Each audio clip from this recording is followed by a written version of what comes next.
I'm Joyce Knight, and welcome to our garden.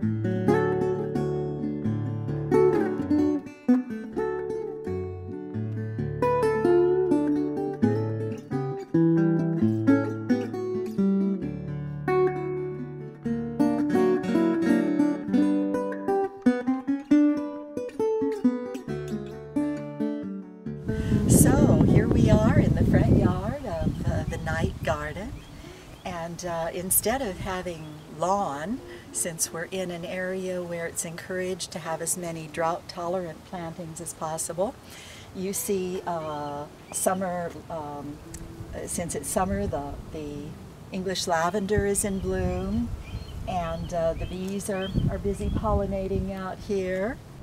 You'll see other drought-tolerant plantings here. We've got some hybrid sage back here, daylilies, a little giant conifer, and one of my favorite because they show so much motion in the wind, and that's Mexican feathergrass, a true drought-tolerant plant that gets along on very, very little water. Society garlic are the ones with the lavender flowers sticking up on the high stalks, and if you smell it, you'll know it's garlic. This is rosemary, the low-growing ground cover version, and it is edible, and I do use it in making soup.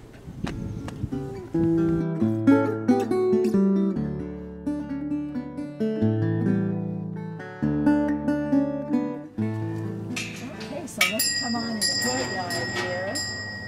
We have the Boston ivy, of course, which is dormant in the winter, but now, of course, covering the walls. Here we have our hydrangea plants, one of my absolute favorites. And in the middle you can see a few of the alstroemeria, also called Peruvian lilies. Here we have a combination of clematis, and the pink ones are now in blossom. We also have a vine that mixes in with them that is evergreen, so when the clematis goes dormant, it is rather ugly in the winter months. The evergreen vine then still provides a nice look.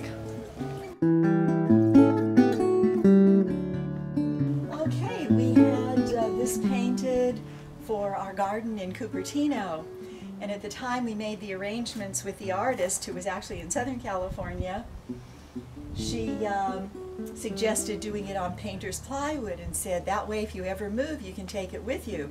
We laughed and said, we're not planning to move, and there we were 2 years later moving to the Central Coast, and we were very happy to be able to take it with us.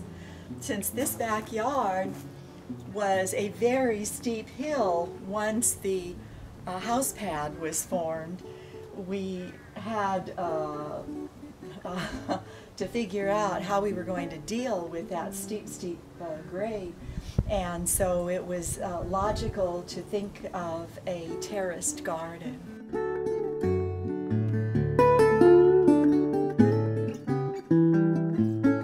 Here we have our little lily pond with the goldfish in it, and this is one of the hardiest water lilies we've ever had.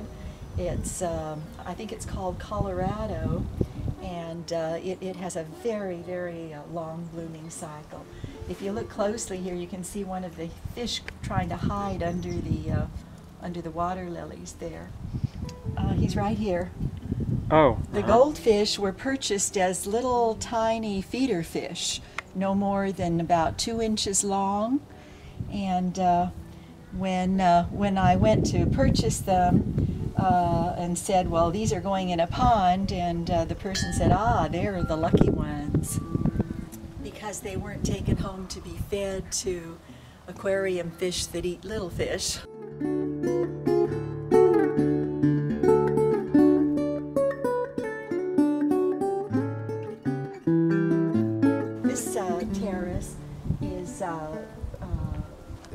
filling in with blue germander sage, one of my favorites.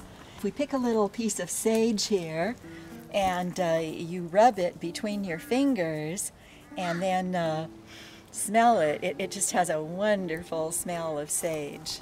And we do like sage so much, and it grows so well here, that we call it Sage Hill Cottage. This is the spot for tomatoes, and this year we've got a large variety, including an heirloom Amish one in there, as well as a couple of favorites, one of them called Juliet, which is a little grape tomato that continues to produce, starts next month in August, and it continues to produce clear into November, and we've even been picking them as late as Christmas. This is the rose terrace, the rose level, and these are called baby blanket roses. They're sold through Jackson and Perkins in Oregon, and in their advertising they mention that for this climate they bloom all year long. But we thought, that can't be, and didn't really expect it, but in fact they do bloom all year long.